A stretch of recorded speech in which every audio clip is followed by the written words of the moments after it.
Marissa Yulianti dari pemakalah pertama akan memaparkan pengertian tentang ilmu semantik. Langsung saja saya akan menjelaskan apa itu semantik. Semantik dalam bahasa Arab disebut juga dengan ilmu al-dalalah.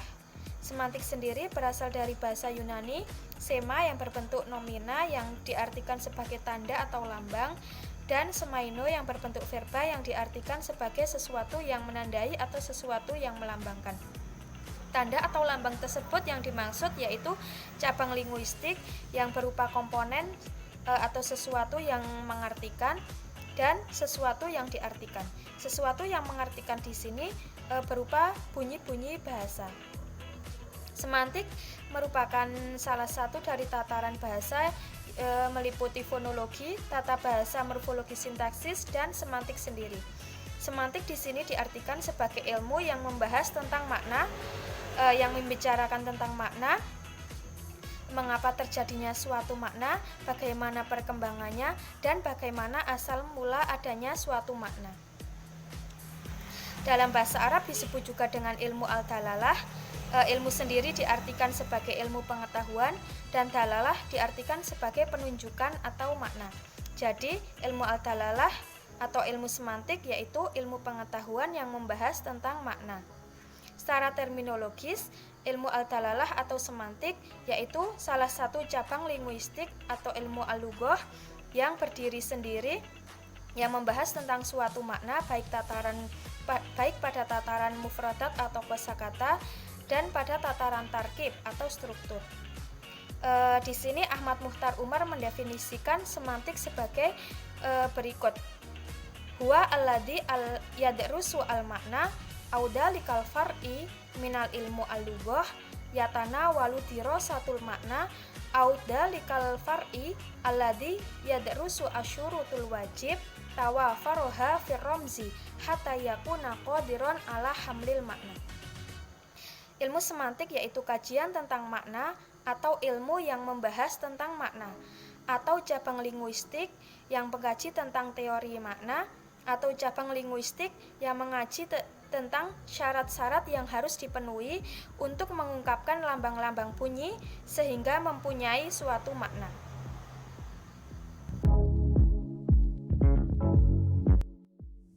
Baik, saya akan menjelaskan tentang sejarah perkembangan dan ruang lingkup kajian semantik.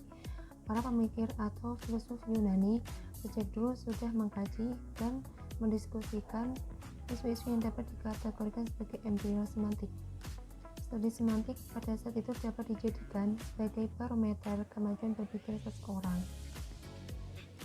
Semantik sebagai subdisiplin linguistik muncul pada abad ke-19. Seorang pakar klasik Jerman yang bernama Reisig mengemukakan pendapatnya tentang tata bahasa, yaitu ada 3 bagian utama. Yang pertama ada semasiologi atau ilmu tentang tanda, sintaksis, studi tentang kalimat, etimologi, studi tentang asal-usul kata, gabungan dengan perubahan bentuk maupun makna. Kemudian Reisig berpandangan ada 3 fase semantik. Yang pertama yaitu disebut dengan fase the underground period of semantics. Kemudian yang kedua ditandai dengan muncul buku karya Michael Brehl, yaitu semantik lebih banyak berkaitan dengan unsur-unsur di luar bahasa itu sendiri. Misalnya bentuk perubahan makna, latar belakang perubahan makna, hubungan perubahan makna dengan logika, psikologi maupun kriteria lainnya. Kemudian fase ketiga yaitu pada abad ke-20 dengan ditandai munculnya buku berjudul Meaning and Change of Meaning with Special Reference to the English Language karya Gustav Stern. Kemudian sebelum itu pada tahun 1916 Ferdinand de Saussure yang disebut dengan Bapak Linguistik Modern telah menulis buku Cours de Linguistique Générale. Dia berpendapat bahwa Dia berpendapat bahwa studi linguistik harus difokuskan pada keberadaan bahasa itu pada waktu tertentu. Dengan demikian, studi bahasa yang dilaksanakan haruslah menggunakan pendekatan sinkronis atau studi yang bersifat deskriptif. Sementara itu, studi tentang sejarah dan perkembangan suatu bahasa adalah kajian kesejarahan yang menggunakan pendekatan diakronis. Kemudian, pandangan tersebut berimplikasi pada studi semantik yang dicirikan oleh perhatian diarahkan pada struktur kosakata. Semantik dipengaruhi oleh statistika. Studi semantik telah diarahkan pada bahasa tertentu dan tidak bersifat umum lagi. Kemudian, ruang lingkup kajian semantik yang pertama ada al-dal atau petunjuk pemakna lafaz, yaitu nilai bunyi atau akuistik. Yang kedua ada al-madlul yang ditunjuk di makna, adalah ide isi pikiran. Di antara keduanya menghendaki adanya 3 syarat. Yang pertama, hubungan linguistik itu harus menunjukkan makna. Yang kedua, hubungan itu digunakan dalam masyarakat linguistik yang memahaminya. Yang ketiga, hubungan itu merujuk kepada sebuah sistem tanda atau simbol linguistik. Dan yang ketiga ada perkembangan makna, hubungan simbolik antara keduanya, seperti refleksi sosial dan pemikiran. Baik, di atas tadi sudah dijelaskan mengenai pengertian, sejarah, serta ruang lingkup dari semantik. Nah, untuk jenis-jenis semantik sendiri itu dibagi menjadi 8.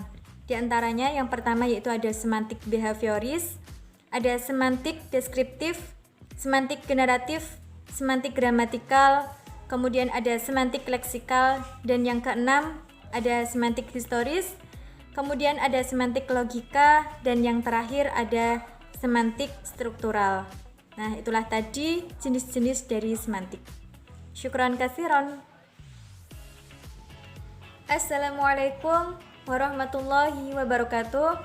Ismi Laila Alfi Syahriani. Sa'astamir minal mutahaddisah as-sabiqah. Tayyib, indaha syarqul ma'na wa tarikh wa nitaqid dalalat. Tanqasimu anwa'ud dalalat ila samaniyah. Bainahum al-ula dalalatus sulukiyah. Bana'an 'ala rasmi tahtiti yakunul ma'na fi nitaqi baina at-tahfiz wal istijabah wa baina al-hafiz wal ijabah. Yatimmu tahdidul ma'na min khilalil mawaqif mimma yatimmu tahdidahu biwasitatil bi'ah.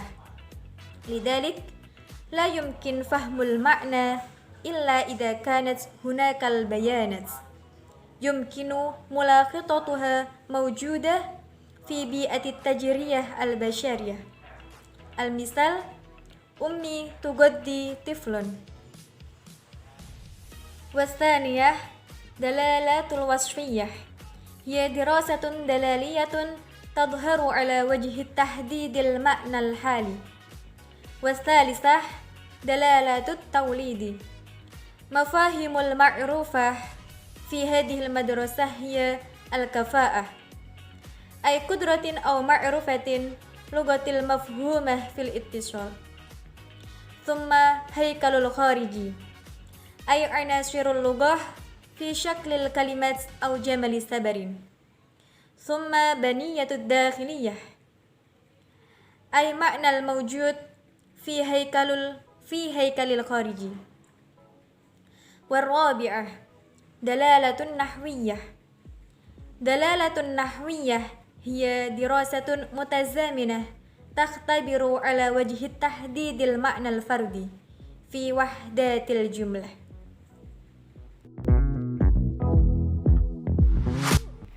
Bismillahirrahmanirrahim. Baik, saya akan melanjutkan pemaparan tentang jenis-jenis semantik. Yang selanjutnya yaitu semantik leksikal. Semantik leksikal adalah kajian semantik yang lebih memuaskan pada pembahasan sistem makna yang terdapat dalam kata. Contohnya di dalam kamus. Lah, makna setiap kata di dalam kamus itu semuanya diuraikan. Jadi, semantik leksikal memperhatikan makna yang terdapat di dalam kalimat kata sebagai satuan mandiri. Yang selanjutnya yaitu semantik historis. Semantik historis adalah studi semantik yang mengkaji sistem makna dalam rangkaian waktu. Asal-usul kata menjadi bagian studi etimologi, dan semantik ini membandingkan kata-kata berdasarkan periode atau antara kata pada masa tertentu dengan kata yang pada bahasa lain. Contohnya dalam bahasa Indonesia yaitu ada kata padi, dan di dalam bahasa Jawa ada kata pari. Fonem D dan R berkorespondensi. Ya, untuk yang selanjutnya semantik logika. Cabang logika modern yang berkaitan dengan konsep-konsep dan notasi simbolik dalam analisis. Bahasa semantik logika mengkaji sistem makna yang dilihat dari logika, seperti yang berlaku dalam matematika, yang mana mengacu kepada kata pengkajian makna atau penafsiran ajaran. Lah, di dalam semantik logika ini dibahas makna proporsi yang dibedakan dengan kalimat. Sebab kalimat yang berbeda dalam bahasa yang sama dapat diujarkan dalam proporsi yang sama. Sebaliknya, sebuah kalimat yang diujarkan dalam 2 atau lebih proporsi boleh benar, boleh juga salah, dan lambang disebut sebagai variabel proporsional dalam semantik logika. Untuk yang terakhir yaitu semantik struktural, yang mana para penganut strukturalisme berpendapat bahwa setiap bahasa adalah sebuah sistem, sebuah hubungan struktur yang unik yang terdiri dari satuan-satuan yang disebut struktur, dan struktur ini terjemah dalam beberapa unsur berupa fonem, morfem, kata, frase, klausa, kalimat, dan wacana yang membaginya menjadi kajian fonologi, morfologi, sintaksis, dan wacana. Mungkin pemaparan cukup itu dari saya.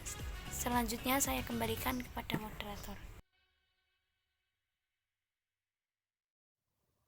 Baik, saya akan menyampaikan kesimpulan dari materi yang telah disampaikan oleh rekan-rekan saya sebelumnya.